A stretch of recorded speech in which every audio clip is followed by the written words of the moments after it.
Ladies and gentlemen, welcome aboard the Wright Flyer. I'm Randy Wright, and I'll be your captain on this solo flight special edition of our state-of-the-art radio program. Folks, this will be the final boarding call, so if you please, claim your seats, fasten your seatbelts, kick back, relax, and enjoy the show while I go ahead and delve into the pre-flight checklist, as there really is a lot of news and information to get to before I may fully indulge you with your in-flight entertainment. Well, folks, we see that there are some bizarre happenings with respect to the so-called alternative or alt-right. You know, this is a term that really hadn't come to fruition, at least in the mainstream, before this 2016 presidential election cycle. And it revolves around President-elect Donald J. Trump.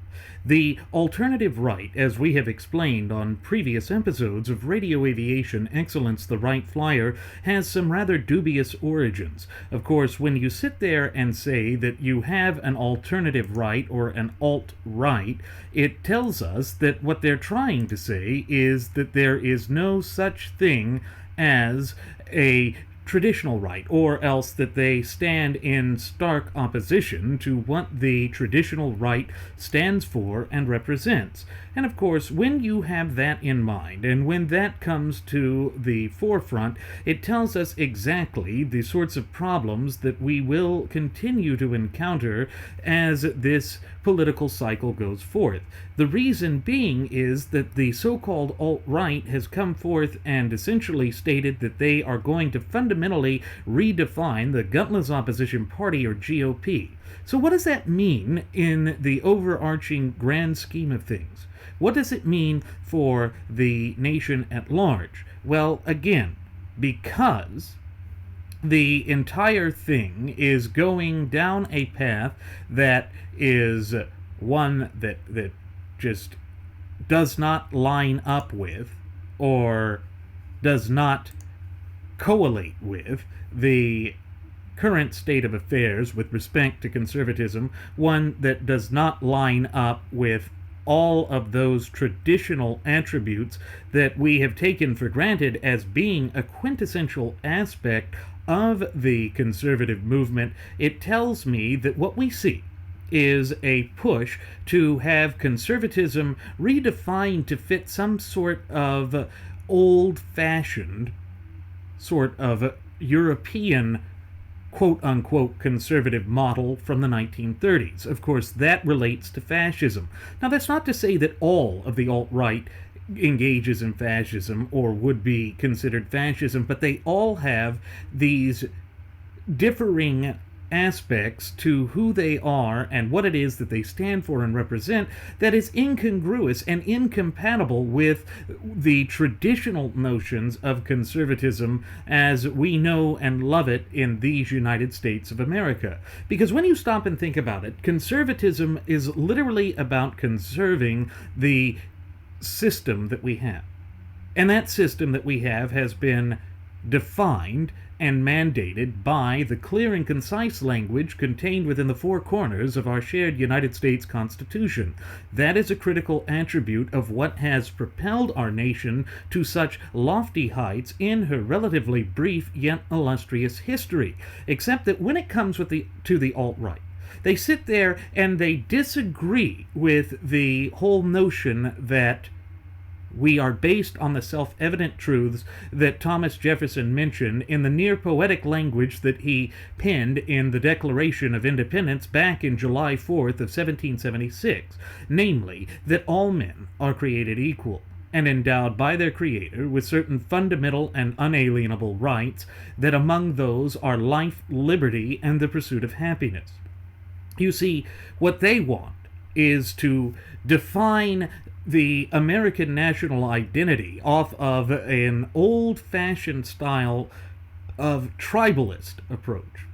In other words, they believe that it should be race-based nationalism. Now, we see race-based nationalism rise to the surface with the fringes of the frothing-at-the-mouth Fabian socialist leftists. Think of the new Black Panther Party. Think of the Black Lives Matter domestic terrorist organization. All of these things line up with that sort of decrepit type of identity politics that is an unwelcome attribute for the American system of polity. Why? Because it goes against the clear and concise language contained within the four corners of our shared United States Constitution. You see, that old adage that we have oft-times reiterated on previous episodes of Radio Aviation Excellence, the Wright Flyer, comes to the surface yet again, that these United States of America are a nation of laws and not of men.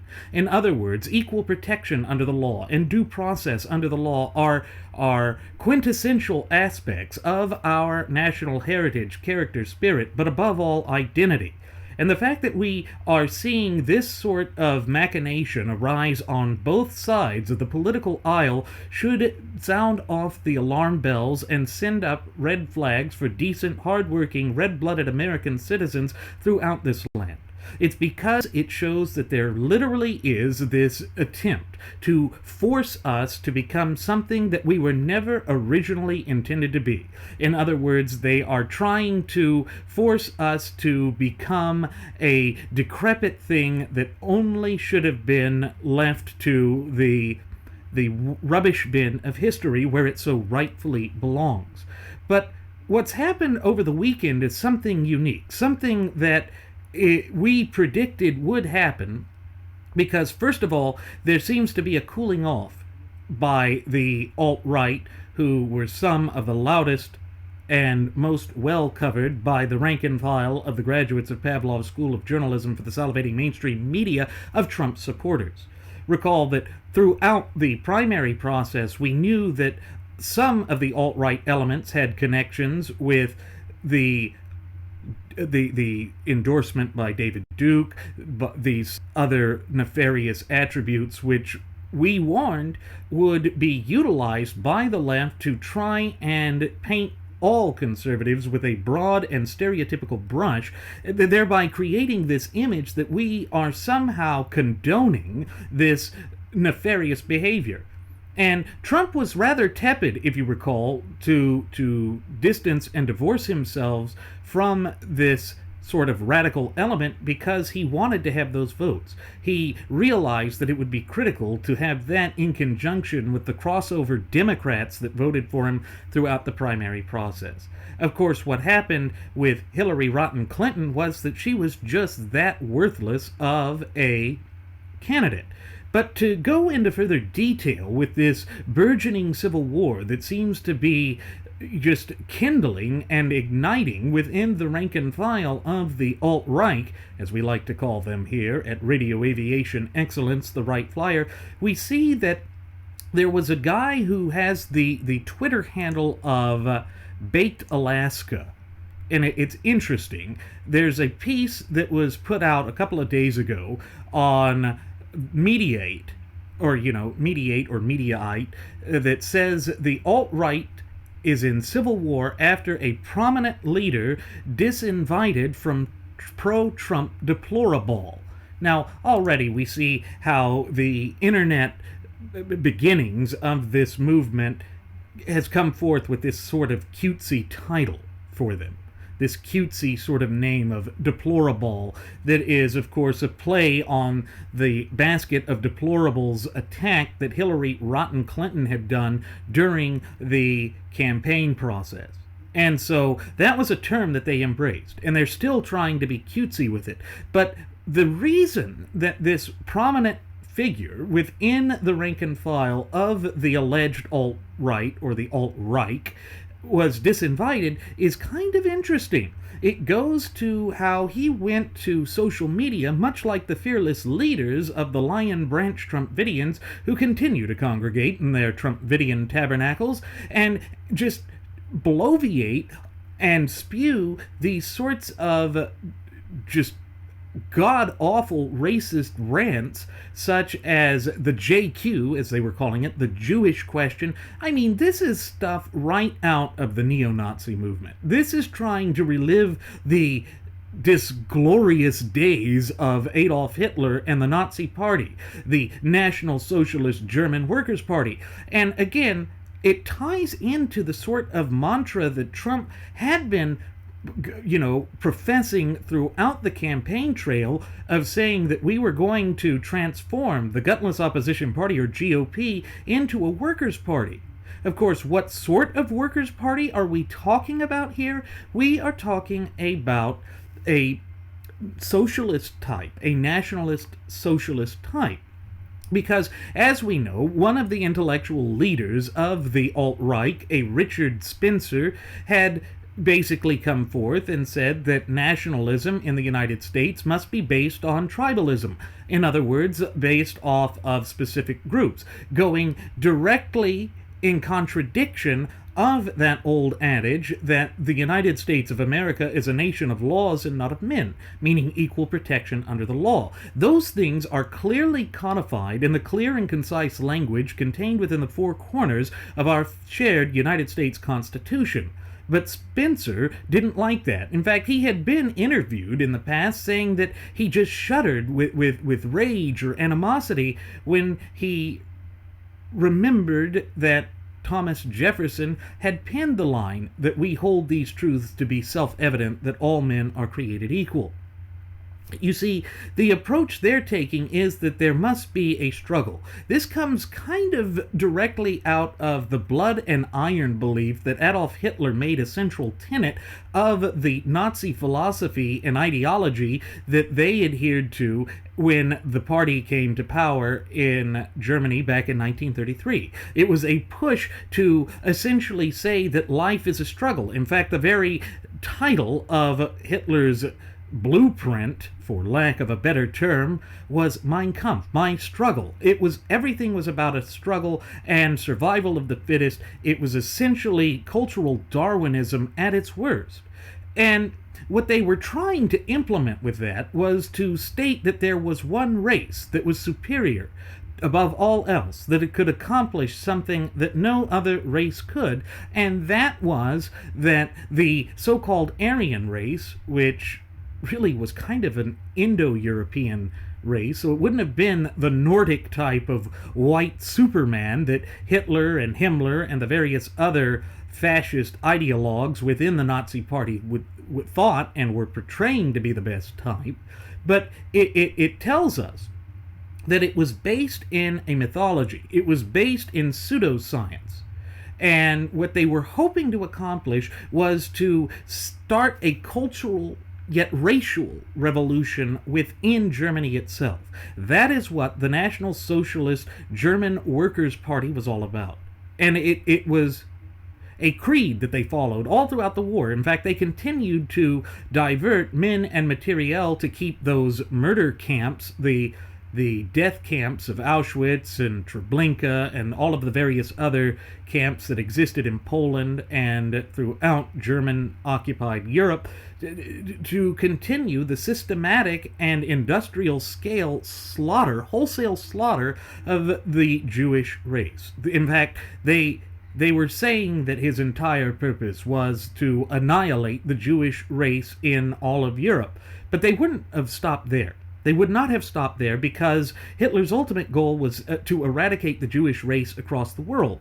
This is why he made connections with the quote-unquote Palestinian leader known as the Grand Mufti al-Husseini. This is why there were Muslim SS groups, and of course you know that the SS, being what it was, had to meet the very strict racial guidelines and criteria set forth by Heinrich Himmler.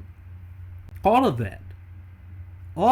that, from Heinrich Himmler's plans to Adolf Hitler's ultimate political goals, were about dominance and control based on a struggle in which only the fittest survive.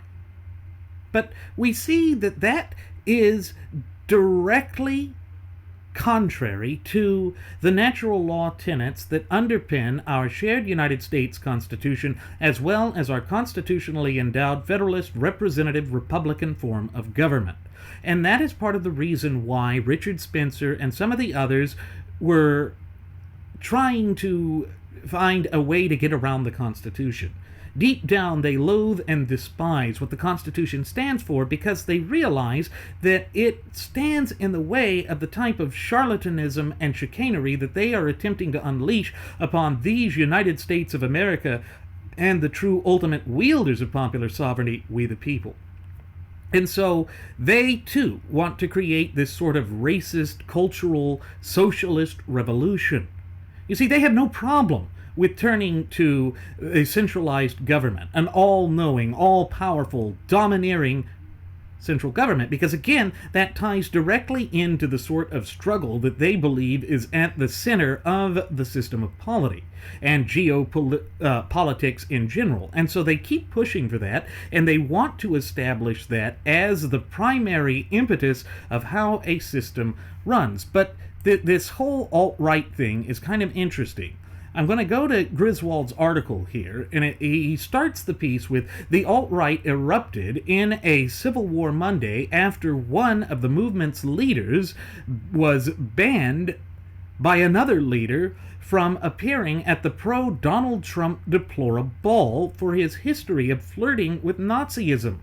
Well, folks, first and foremost, we have stated here for a year and 4+ months now that Donald Trump's surrogates and followers, and that the alt-right do embrace this sort of ideology. When you look at the philosophical underpinnings, such as what Milo Yiannopoulos had put forth in his article, and he's one of the leaders that's involved in the kerfuffle that developed on Monday, had pointed to these European leaders in the 1930s, and over half of them had some sort of connection to Nazi philosophy or the various proto-Nazi philosophies. In other words, those philosophies that had stood at the basis of what would basically inspire the Nazi philosophy of blood and iron, of race and creed, what have you. And again, all of this is tied into a dangerous perception.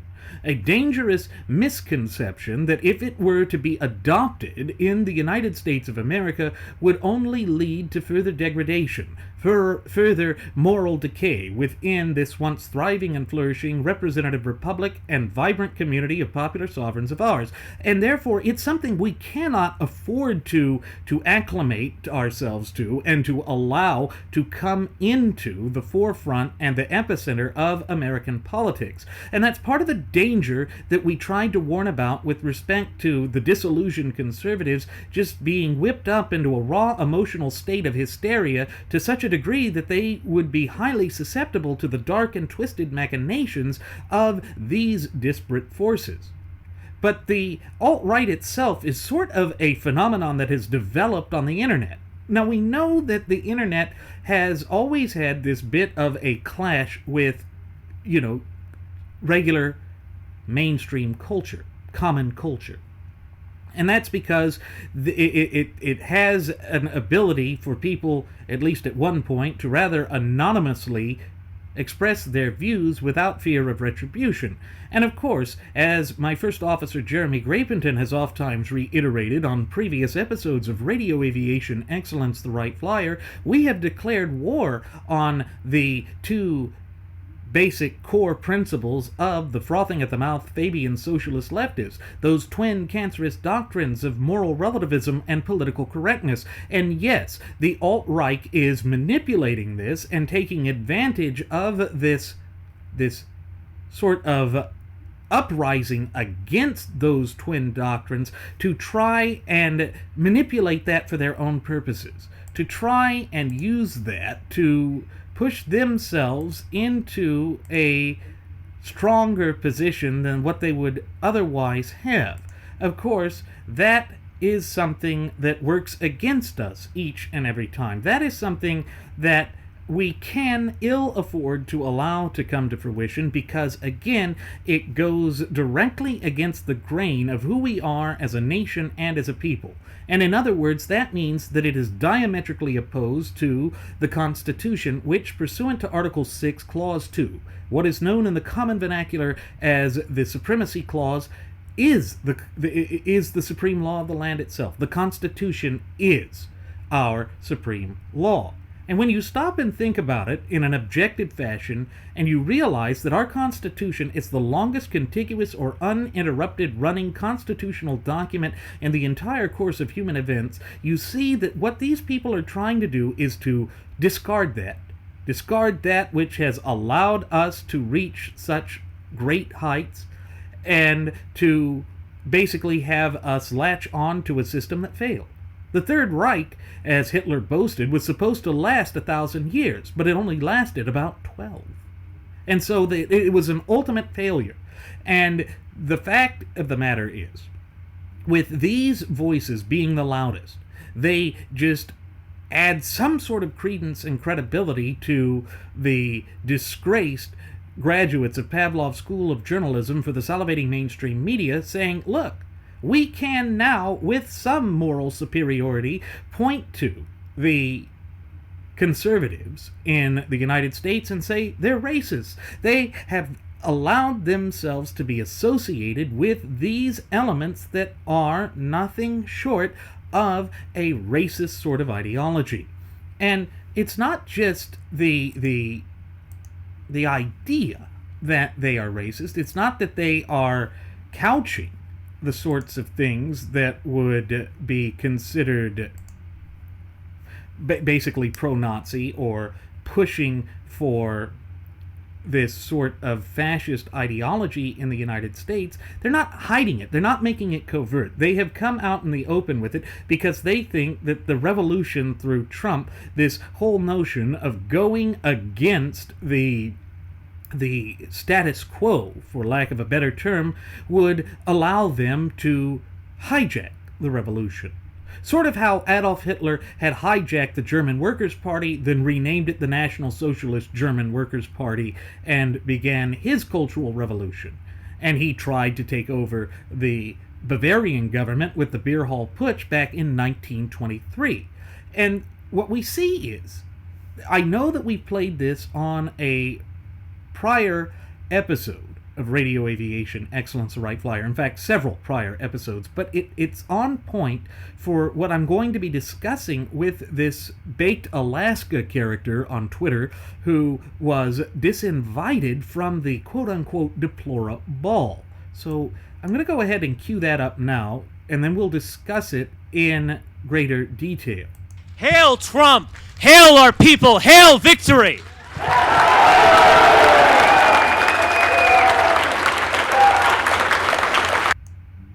Now, when you look at what the audience was doing right there, they were doing the Nazi salute. They were putting the strong arm out and doing that salute, the traditional German Heil salute.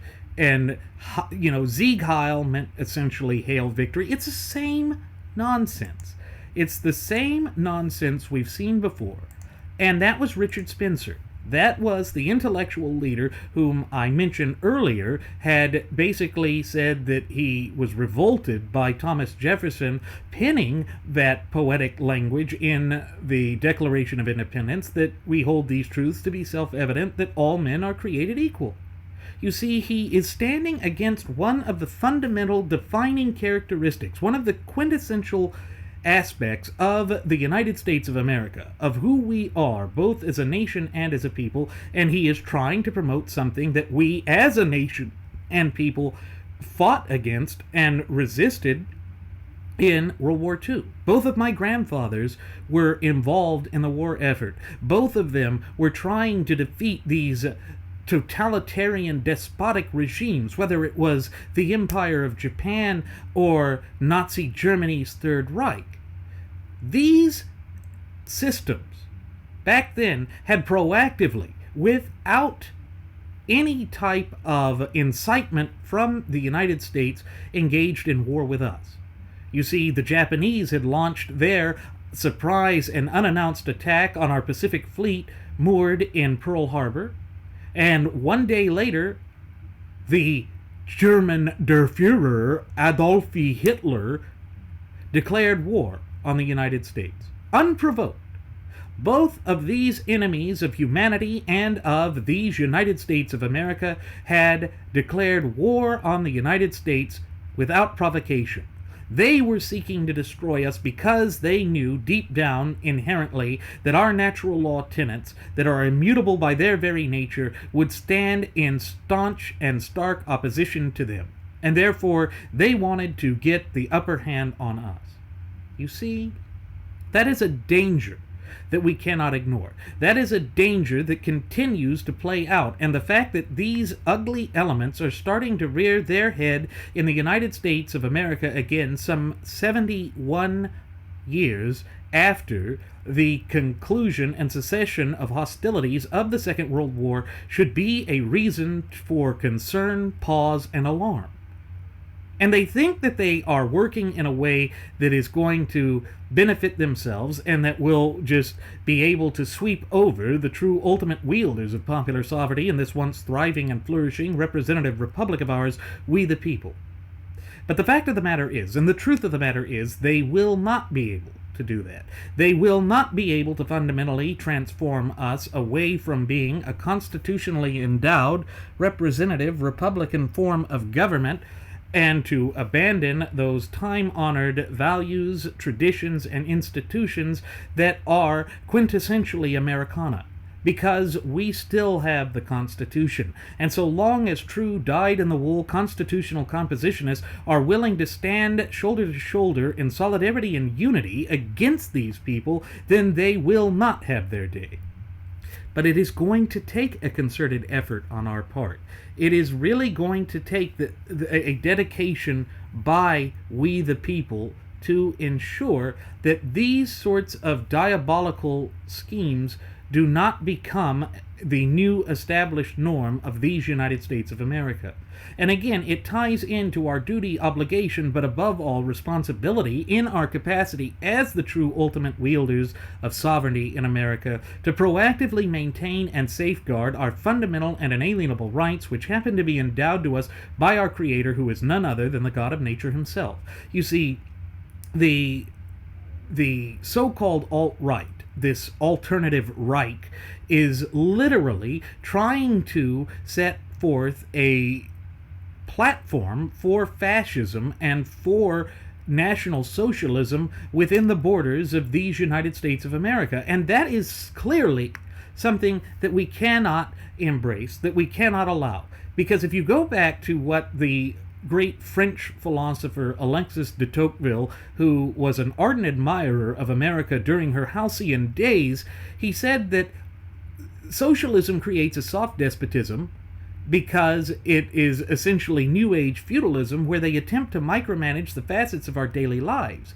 But when you add in this tribalist, nationalistic sort of mantra to it, then you are literally opening the door to move away from a quote-unquote soft despotism into an all-out raging despotism. Hitler was a raging despot. And so was Benito Mussolini. And so was Francisco Franco. These elements were all a type of centralized government control, centralized government authority that stood in staunch opposition to the limited sort of government that our Constitution demands within the clear and concise language within its four corners. And so they were automatically assuming a position that was diametrically opposed to the United States of America and her citizens. And to see this try and come to the surface and try to become an established new norm in the American system of polity is disgusting.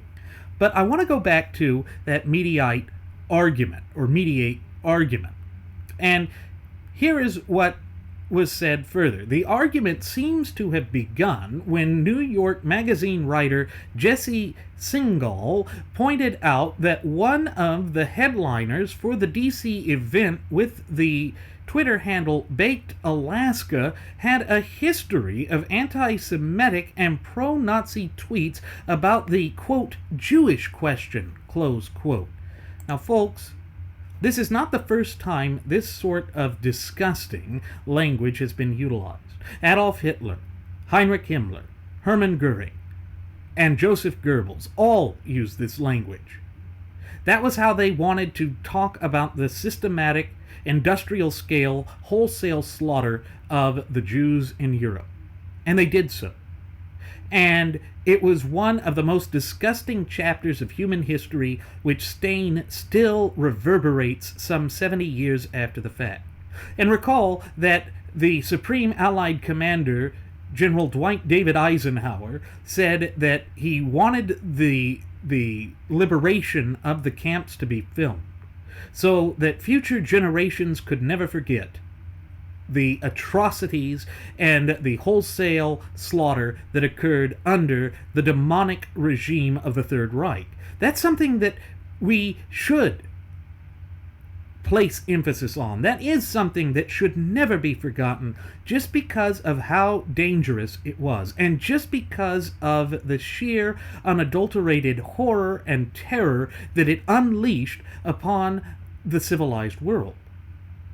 In fact, the Germans were considered an advanced, industrialized people that were cultured and civilized.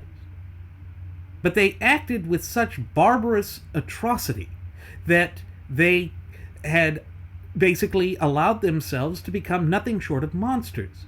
And I see the glaring danger of that sort of dark and twisted machination of coming to the forefront here in the United States.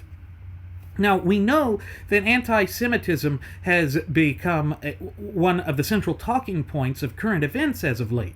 We know that Secretary of State John Swiftboat Kerry has gone forth and said that the Jews ought to just meet halfway with the Palestinians, who have called for their complete and utter annihilation. And what Israel is simply trying to do, merely trying to do, is exist.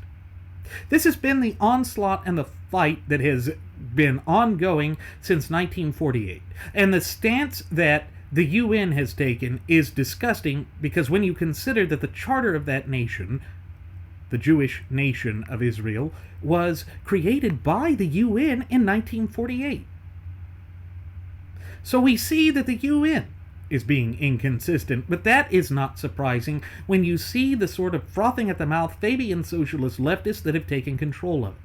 Again, they take these sorts of stances because they don't like any type of culture or community that embraces the natural law tenets, that embraces freedom of thought, freedom of conscience, because deep down they realize that their own propagandistic notions, narrative, and agenda would be rejected outright by people if it had to compete on its own merits in the marketplace of ideas, or in the free market of ideas.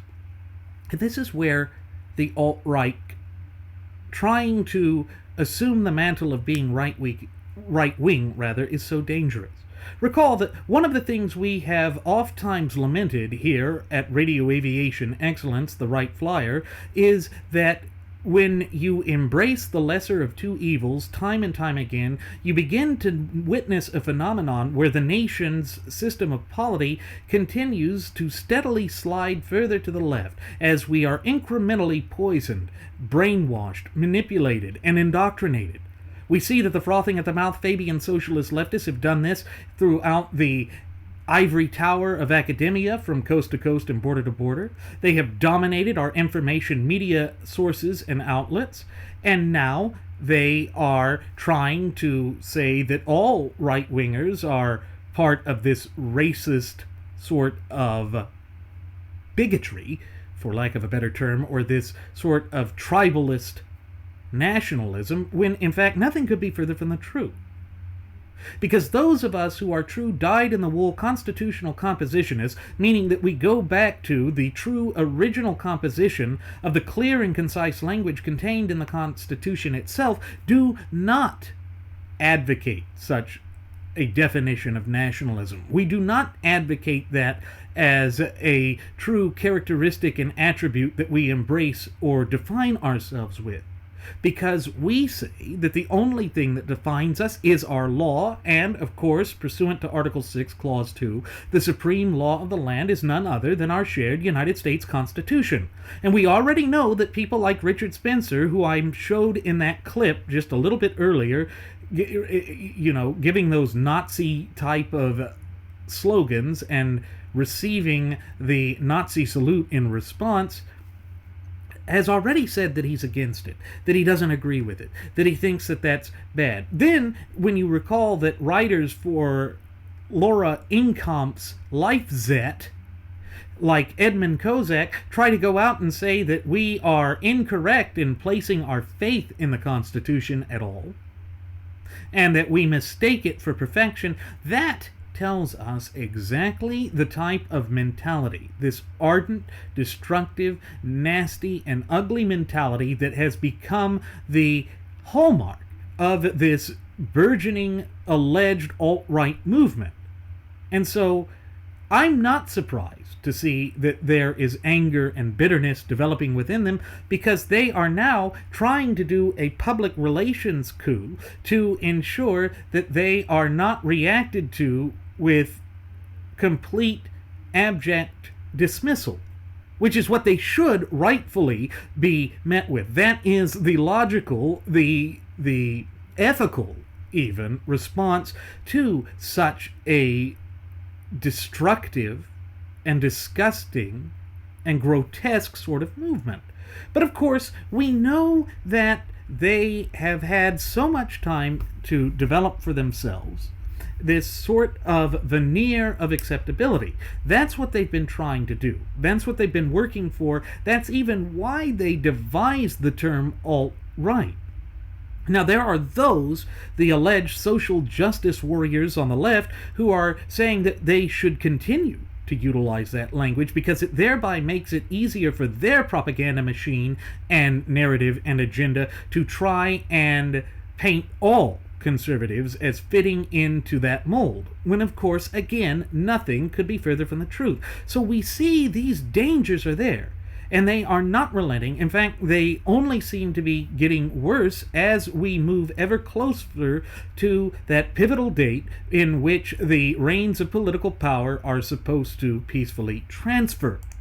But what goes on here is that we see that shortly after Baked Alaska was pointed out by Singal and watched in real time, we see that Singal had watched in real time as Baked Alaska's name was removed from the Google Doc listing attendees for the quote-unquote Deploraball. Fellow alt-right leader Mike Cernovich announced that the cancellation was in place and that Baked Alaska would be replaced with Breitbart editor Milo Yiannopoulos. Remember that Milo Yiannopoulos was the one at Breitbart who had penned the piece that defined alt-right for quote-unquote cuck-servatives. You see, again, another race-based term, another nasty term, another act to further divide and conquer the American people. You know, in this time, when we are more divided than we have been at any other point in our relatively brief yet illustrious history except for 1860, the year before the outbreak of the war between the states, or the American Civil War, the last thing we ought to be doing is giving credence and credibility to these sorts of nefarious organizations that are hell-bent on the complete and utter annihilation of the United States, both as a nation and people. Because when you stop and think about it, their very ideology is totally, holistically, completely incompatible with the natural law tenets and the supreme law of the land. And therefore, what they are seeking is to gain this credibility, to essentially use the same tried and true, albeit threadbare, incremental tactics and strategies of the frothing at the mouth Fabian socialist leftists. In other words, they are seeking to drastically, fundamentally, permanently, and dare I say irreparably, transform these United States of America away from being a constitutionally endowed federalist representative republic into their sort of nationalist, socialist sort of regime. And we see that that is the case. And the tweet of Mike Cernovich said, Baked Alaska is not a member of the Deploraball Committee and will not be attending the event. We wish him well. So what's interesting about this is even though they are removing him from the event because of this well-established track record, they're still doing everything in their power to not ruffle feathers that much. Now, see, I thought the whole thing was that this group, and part of the reason why they had seen Donald J. Trump as a linchpin to attach to, was because they were against political correctness. But you see, if it will protect their goals, if it will protect their ideology, they're just as willing as the frothing at the mouth Fabian socialist leftists to embrace the twin cancerous doctrines of political correctness and moral relativism. Why? Because deep down they know, they fully realize in their heart of hearts that they stand in stark and complete and polar opposition to the natural law tenets that underpin not only our shared United States Constitution, but also our Federalist representative republic. And when you frame it that way, and when you consider it in those terms, it is without a doubt that they are standing in a way that is really not welcome in these United States of America. And what's so tragic is we know that there are enough of the younger generation that are seduced by this because they have been indoctrinated by the historical revisionists, by the frothing at the mouth Fabian socialist leftists, that great visionaries like Zygmunt Dobbs and his magnum opus of Keynes at Harvard warned us about in the 1950s and 60s. They have been exposed to the Cloward and Piven approach for far too long now that they see this as an equally radical way to rebel against this sort of shaming that has been foisted upon them as a group, at least certain segments of it. The problem is, neither one of these radical fringes truly represents the better angels of our nature. Neither one of these fringe elements actually represents who we are as a nation and as a people. But they are seeking to become such a representation. They are seeking to replace all that we hold near and dear in this once thriving and flourishing representative republic of ours in such a way. But why?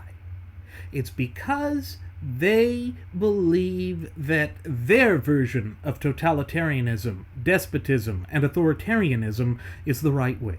They think, just like all preceding generations of socialists and socialist movements and communist movements and Marxist movements, that the only reason that those movements failed was simply that the wrong people attempted to implement them. So in that sense, they are nothing short of kissing cousins of the frothing at the mouth Fabian socialist leftists who, for the past century and a half, have been working so meticulously, so tirelessly, so relentlessly towards completely obliterating and annihilating the United States of America, both as a nation and people. And that's unfortunate. It's unfortunate that we see that such a gaggle of freaks, for lack of a better term, can sit there and have such an influence on the up-and-coming generation, and if we're not careful, those generations which have yet to be born. And so again, it falls upon our shoulders to educate ourselves about the sort of intellectual disingenuousness, this drivel and fluff that is attempting to be utilized by the graduates of Pavlov's School of Journalism for the salivating mainstream media as a way to lambast and to lampoon all conservatives, when in fact their very positions are not conservative. And you see, here's part of the danger. We see that so many of Trump's loudest acolytes, so many of those disillusioned conservatives that were seduced by the disharmonious and discordantal strains of the Pied Piper of disillusioned conservatives, have readily, willingly, purposefully embraced the term deplorable. Yes, Hillary Clinton was wrong to use that, but as I have mentioned on previous episodes of Radio Aviation Excellence, the Wright Flyer, two wrongs don't make a right. We shouldn't embrace the term that is being utilized by this disgusting group. And we see that Mike Cernovich then went on to also tweet that I can confirm that Milo will be attending the Deploraball. But we know something like this wouldn't go without some sort of retribution within the rank of the alleged alt-right, or the alt-Reich, as we prefer to call it. We know that they always attempt to respond to such things with the full retributivist force that they can muster. They are the type that go for vengeance, just like their fearless leader, Der Kromover Führer. And so he came back on Twitter, Baked Alaska. Sad to see the Trump supporters that are so cucked they won't call themselves alt-right after being in the movement forever. Cowards. Boy, didn't you know that they would come forth with that sort of just grace, social grace and skills? No, they are the thugs that we here at Radio Aviation Excellence, the Wright Flyer, have attempted to warn you that they have been from day one. They are attempting to move forth with a coup in this country. They are attempting to establish themselves as a new wave of conservatism, when in fact they are not conserving anything unless you think of it as these failed racialist ideologies of 1930s Europe. But again, we here in these United States of America had stood in staunch opposition. We had sent our brave men to fight and die in the battlefields against this sort of chicanery and nonsense. And therefore, we certainly shouldn't be embracing it here in the land of the free and the home of the brave, because if we did, that would be spitting on the graves of all of those brave men who fought and paid the ultimate price to secure our liberty, to secure our nation, to secure all that we hold near and dear in this once thriving and flourishing representative republic and vibrant community of popular sovereigns of ours. We then see that there was MAGA 3X plus 3, that was a joint conversation in which Mike Cernovich had joined.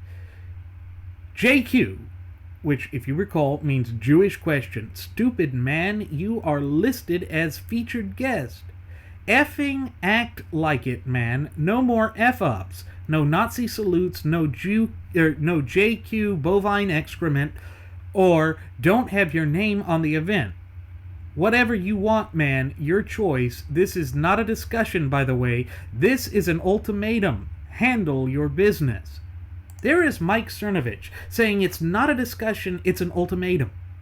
Recall that one of the things that we said is, with respect to Donald J. Trump, that there is this undeniable strain of authoritarianism or totalitarianism that just seems to follow him wherever he goes, and that is enough to raise alarm and concern for us with respect to how he is going to govern this country. You see, when we have an executive branch of government that has so far distanced and divorced itself from the enumerated powers contained within Article 2 of our shared United States Constitution, we have to have a leader who has restraint. But here we see that Trump and some of his loudest surrogates have no idea what restraint is. They don't know how to restrain themselves. They wouldn't know how to restrain themselves if their lives depended upon it. But that's the thing. When it comes to the Commander-in-Chief of the Armed Forces of these United States of America, all of our lives will depend upon the ability to have restraint. All of our security will depend on that. And that's not something I'm willing to just give up on. That's not something I'm just willing to readily hand over to these nefarious forces that are not representing those values that our founding fathers promoted and advocated for with the drafting and ultimate ratification of our shared United States Constitution.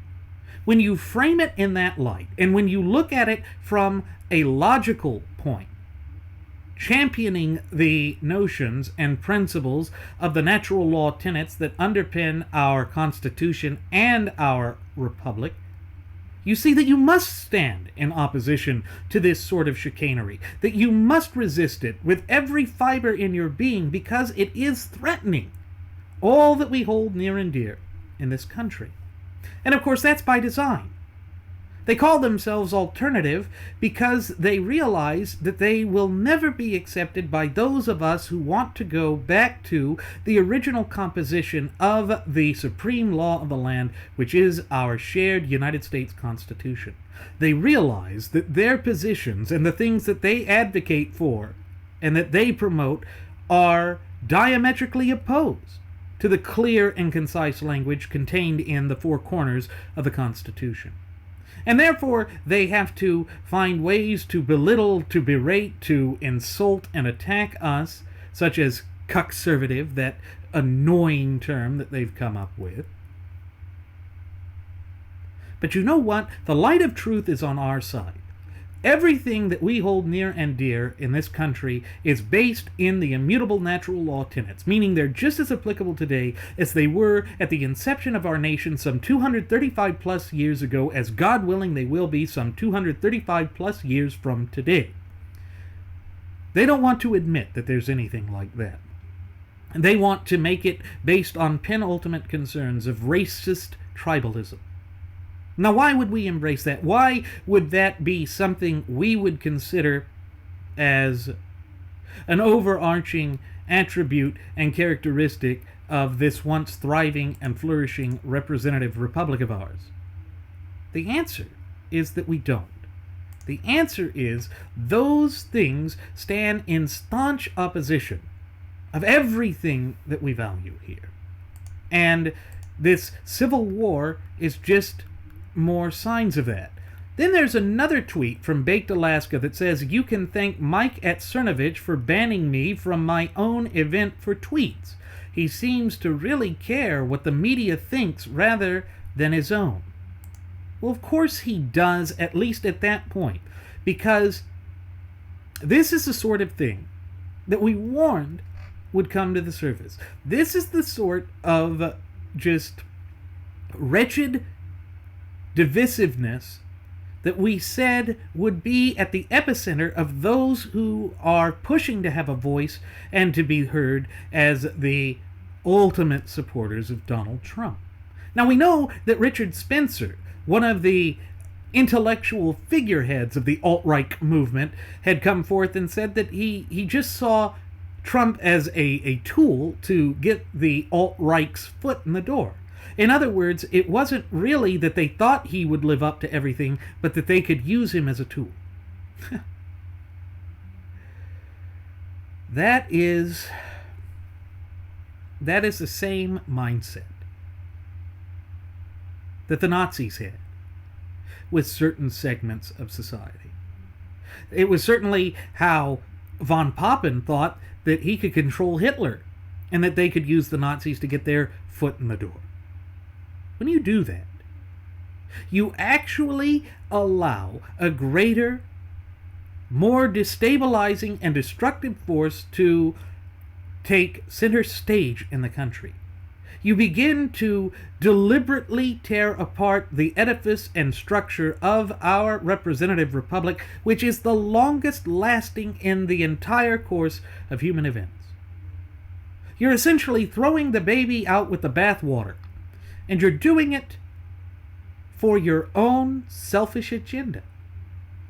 And it's not based on what would be in the best interest of the nation and the people.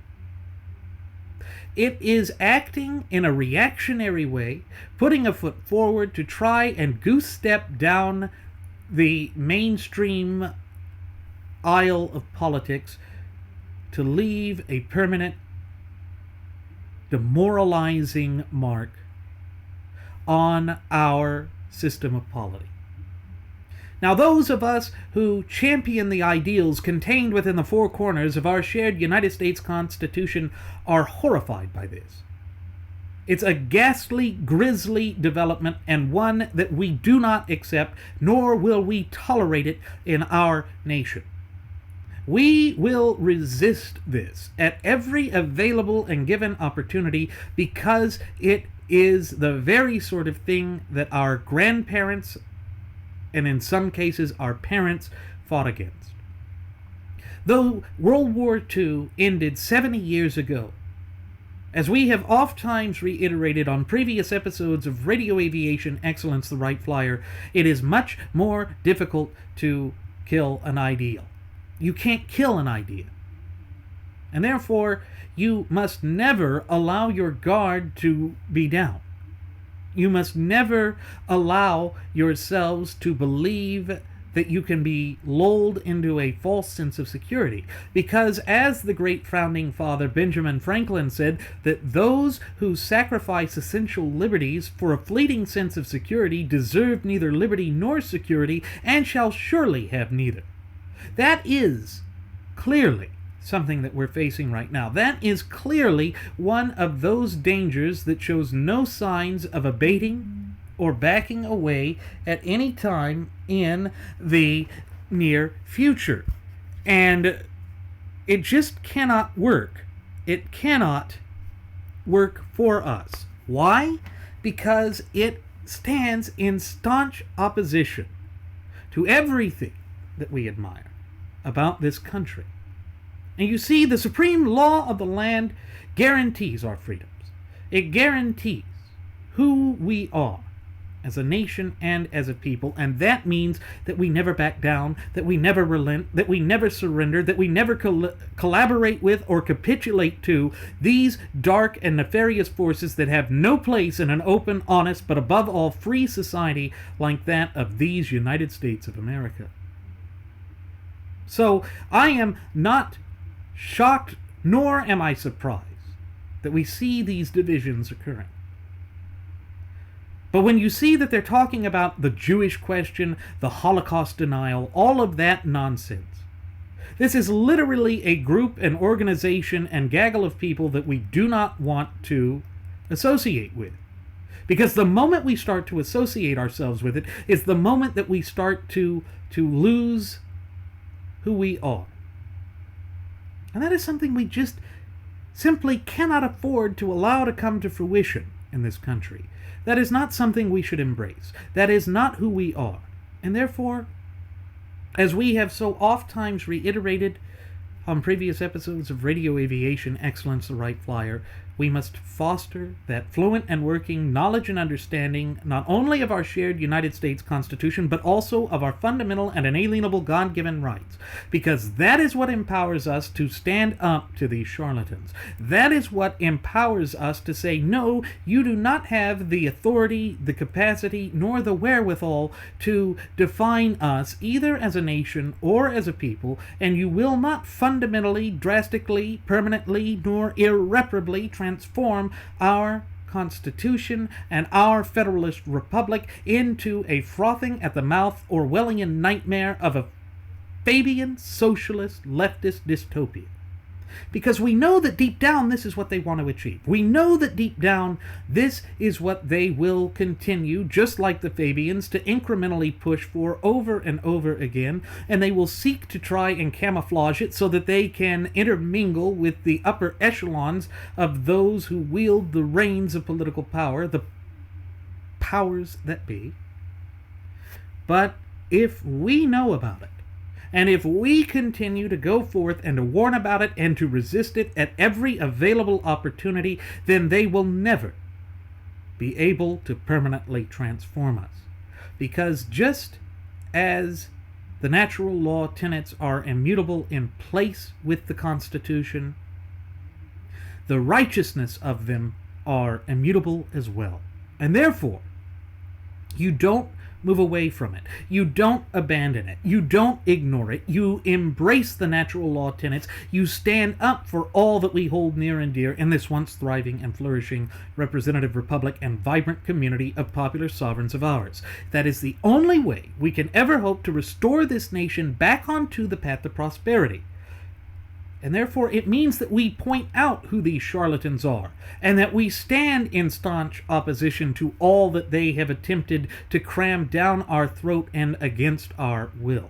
Now, with that said, it is time for us to begin our descent. I'm going to go ahead and send the flight attendant back with one last round of alcohol. Folks, she will not give you a Nazi salute, and if she attempts to, please push her out of the plane.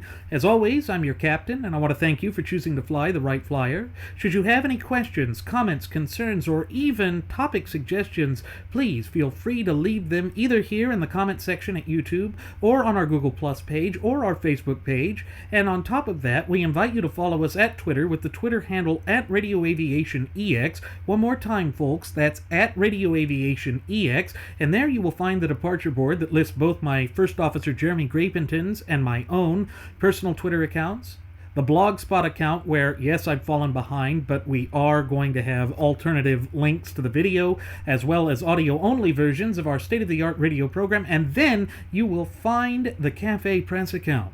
Now, the Cafe Press account is chock full of wonderful gifts and things that you can use to better your life, all sorts of trinkets and goodies, hats, shoes, watches, clothing, apparel, underwear, even shot glasses, drinking glasses, mugs, thermoses, either with our original Radio Aviation Excellence, the Wright Flyer logo on them, or our First Class Passenger logo on them, or the two Uplifting America logos on them. Folks, go ahead and show your pride in being a dyed-in-the-wool constitutional compositionist by giving us a little bit of support. As always, folks, thank you for choosing to fly the Wright Flyer. We'll see you again next time. Please do take care.